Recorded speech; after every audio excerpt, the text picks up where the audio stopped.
आज है 2 जनवरी 2025 सॉरी 2026। अस्सलाम वालेकुम मेरे दोस्तों, सज्जनों और बेलियों। मैं हूं इजहार अहमद और वेलकम करता हूं आपको किचन गार्डनिंग चैनल पर। नया साल भी शुरू हो गया, लेकिन हम वही पुराने हैं। एक टाइम आएगा पुराने नहीं रहेंगे बल्कि नए आ जाएंगे। यही तो दुनिया की रीत है, ये सब कुछ ऐसे ही चलता रहेगा, कोई रहे या ना रहे। आप मेरे पौधे नोट कर रहे होंगे, इतनी सर्दी भी है लेकिन फिर भी वो हरे भरे हैं। ऐसा क्यों है? जबकि सर्दी के दिन में मोस्टली पौधों के पत्ते गिरना शुरू हो जाते हैं, चाहे वो सब्जी वाले पौधे हों चाहे वो हाउस प्लांट्स हों।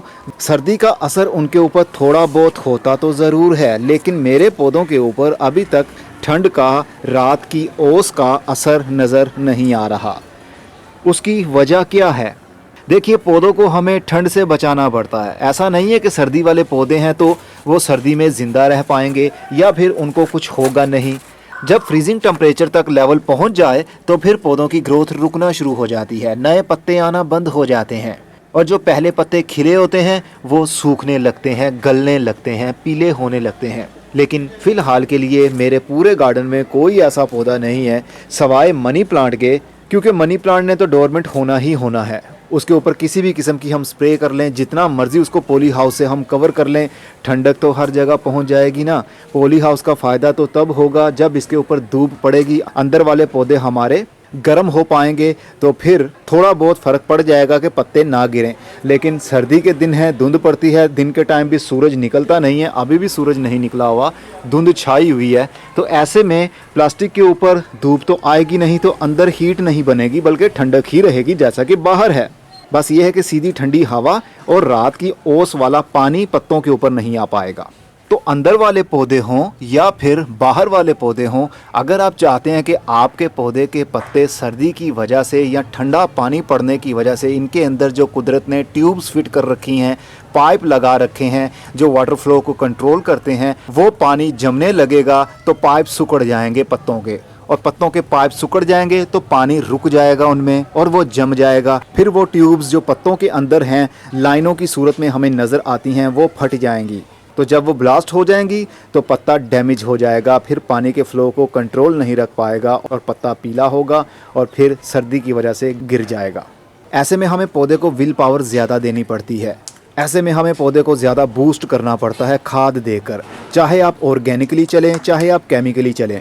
जब मैं केमिकल का नाम लेता हूँ ना, खाद का, तो लोग डर जाते हैं, उनके जहन में कहीं ना कहीं बात आकर अटक जाती है, अरे केमिकल।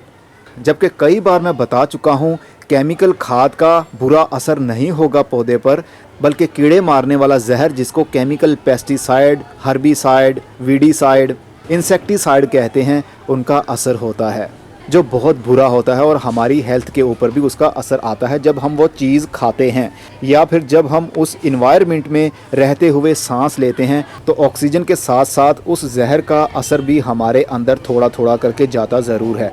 तो केमिकल खाद का जब भी नाम आए तो घबराना नहीं है, ये पौधे की खुराक है, ना कि जहर।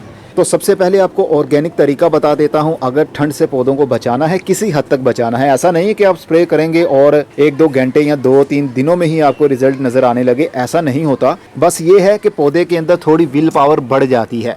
पोटेशियम एक ऐसी चीज़ है जो पौधे की ओवरऑल शाइनिंग के लिए बहुत रोल अहम अदा करती है।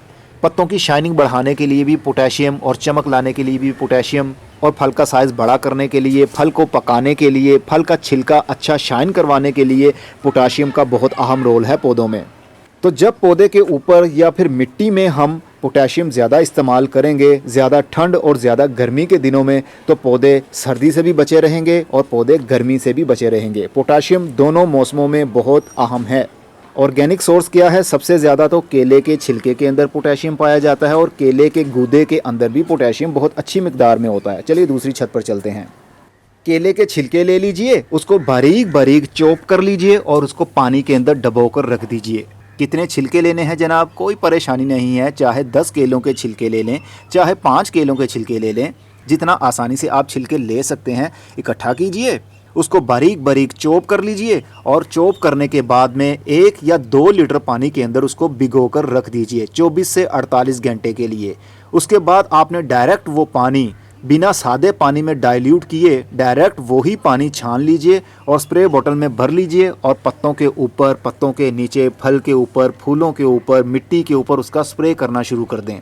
हर 3 दिन के बाद यही काम रिपीट करते रहेंगे। आप नोट करेंगे 1 हफ्ते के बाद आपको महसूस होने लगेगा कि आपके पौधे के पत्ते ज़्यादा ठंड होने के बायस भी ख़राब नहीं हो रहे, पीले नहीं पड़ रहे। ये है पोटेशियम का अहम रोल। और केमिकल की बात की जाए तो NPK आता है 5-15-45। उसके अंदर 5% नाइट्रोजन होती है, 15% फास्फोरस होता है और 45% पोटेशियम होता है। इस NPK का भी स्प्रे आप पौधों के पत्तों के ऊपर, फल के ऊपर कर सकते हैं, लेकिन 4 से 5 दिन या फिर 7 दिन के बाद, क्योंकि ये केमिकल है, फुली डिज़ोल्वेबल है, पानी के अंदर फौरी हल होकर पौधे को फौरी मिलना शुरू हो जाता है। इसलिए हमने इसकी क्वांटिटी कम रखनी है और गैप भी कम रखना है हर स्प्रे के बीच में। तो 7 दिनों का गैप आप रख लें तो अच्छा रहेगा। 1 लीटर पानी के अंदर ½ टीस्पून घोल लीजिए। शाम के टाइम जब सूरज ढल रहा हो या फिर रात होने से पहले पहले 3 से 4 बजे के करीब आप स्प्रे कर दें पौधों के पत्तों के ऊपर और पत्तों के नीचे। ऊपर भी कर दें हाली तो भी वो हल हो जाएगा, पत्तों में जाकर जज्ब हो जाएगा। इससे हमें 3 चीज़ें मिल जाएंगी। नाइट्रोजन भी पत्तों को मिल जाएगी, जिसकी वजह से पौधे हरे होते हैं, नए पत्ते आने के चांसेस बढ़ जाएंगे। और फॉस्फोरस होने की वजह से पौधे के पत्ते अपनी जगह पर देर तक टिके रहेंगे, उसके अंदर विल पावर आ जाएगी और तना मोटा होने लगेगा और पत्ते की वेन्स भी फूलने लगेंगी, जिसकी वजह से वाटर फ्लो ज़्यादा बढ़ जाएगा। और पोटेशियम का तो मैंने आपको बता ही दिया। ये NPK कहीं से भी आपको मिल जाएगा, कोई ढूंढने वाली नायाब चीज़ थोड़ी है। NPK 5-15-45 कहीं से भी गार्डनिंग स्टोर से आपको मिल जाता है। अगर नहीं मिलता, अगर आपको यकीन नहीं है कि उन्होंने सही चीज़ दी है आपको या नहीं, तो फिर हमारे WhatsApp पर आ जाइए। अगर आप पाकिस्तान से हैं, वहाँ पर मैं आपको डिटेल बता दूंगा कितने की मिलेगी और कैसे आपको डिलीवर होगी। मेरा मकसद खादों को बेचना थोड़ी है, मेरा मकसद तो आपको अवेयरनेस देना है। खाद जहाँ से मर्जी आप ख़रीद लें और उसका स्प्रे करना शुरू कर दें। आप नोट करेंगे, ये देखिए बिल्ली ने रात को आई और यहाँ से मिट्टी को हटा दिया। टमाटर का पौधा मैंने यहाँ पर ट्रांसप्लांट किया था। बहुत तंग हूँ मैं बिल्लियों से, मेरा बहुत नुकसान कर देती हैं। तो खाद जहाँ से भी आपने लेनी है लें और उसका स्प्रे करना शुरू कर दें। अगर नहीं ले सकते तो पोटेशियम का सोर्स मैंने बता दिया, केले के छिलके हैं, उसको भिगो दीजिए पानी में और जब वो पानी छान कर आप इस्तेमाल कर लेंगे तो जो बचे हुए छिलके होंगे उनके अंदर और नए छिलके डालकर फिर से पानी के अंदर भिगो कर रख दीजिए। इस तरह पोटेशियम का इस्तेमाल करने की वजह से आपके पौधे काफ़ी हद तक सेफ रहेंगे और गर्मी के दिनों में गर्मी के झुलसाव से भी पोटेशियम बहुत प्रोटेक्ट करती है पौधों को। तो गर्मी हो सर्दी हो, पोटेशियम का इस्तेमाल कीजिए, आपके पौधों के लिए अच्छी है और हम इंसानों के लिए भी। अगली वीडियो में किसी नई इन्फॉर्मेशन के साथ मिलेंगे, तब तक अपना बहुत सारा ख्याल रखिएगा। खुदा हाफिज़।